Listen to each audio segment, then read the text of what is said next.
July 9th, 1877, the All England Croquet and Lawn Tennis Club held its first tennis tournament at what was then an outer suburb of London called Wimbledon. 21 amateurs paid £1 and £1 to take part in the gentlemen's singles, the only event held that year. And a local 27-year-old surveyor named Spencer Gore won Wimbledon's first trophy in front of a crowd of 200 people.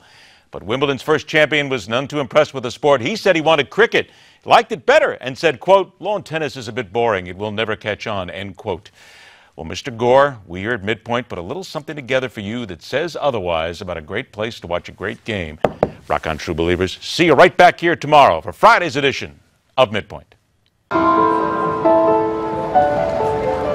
What is Wimbledon?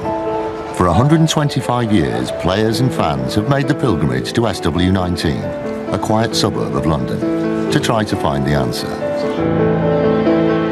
At its core lies a simple rectangle, 78 feet by 36 feet, surrounded by 18 other identical rectangles. Add some texture, grass, out of date in tennis terms, but vivid and tactile. Who wants to touch clay or hardcourt? Simply the most famous lawn in the world.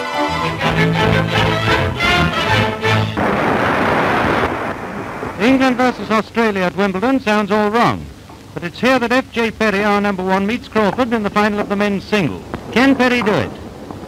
Can he do it in 3 straight sets? Excitement's at fever pitch. For 25 years, no Englishman has won this blue ribbon of tennis. The last set develops into a battle royal. For the first time, we see the real Crawford. 5-all. Then Perry 6-5 on his own service. And then the end.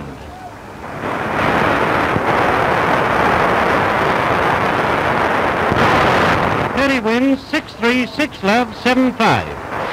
At the same time, across the Atlantic arose the fabulous Big Bill Tilden, bringing a new approach to a game which now attracted worldwide interest. But by 1924, with the men too, the French invasion was in full swing. And the greatest showman of them all was, and still is, Jean Barotra.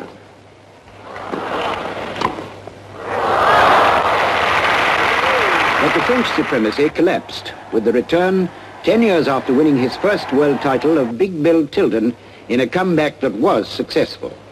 The first of a number of remarkable American players in the 30s. We still recall Sidney B. Wood at Wimbledon, the 16-year-old wonder boy. Only 4 years later, he returns the champion of 1931.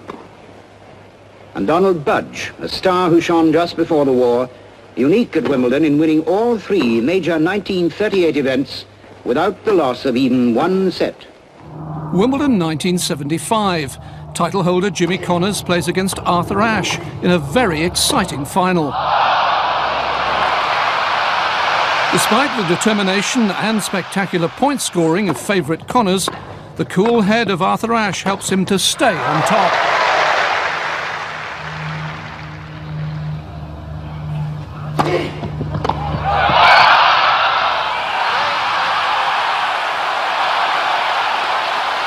He becomes the first black male player to win Wimbledon and settles an old score with the ever-controversial Connors, who'd announced a $5 million libel suit against Ashe just 2 weeks before this match. Wimbledon 1981, the men's final. Bjorn Borg against John McEnroe, who's trying to prevent the Swede from winning the men's championship for the 6th time in succession. Borg, match point down. Oh, and the parents of McEnroe, they're hardly able to bear the tension. I do believe McEnroe choked a bit on Little Tinker Class. And championship point once more for the American.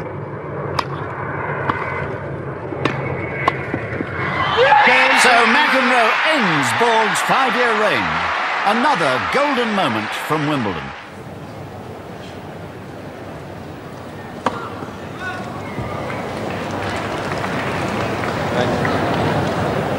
It was the wrong side. The ball chalk came up all over. No, it was a bit of a spread, Mr. McEnroe. That was a good call. Excuse me? That was a bit of a spread. Look, you can't be serious, man. You cannot be serious! That ball was on the line. Chalk flew up.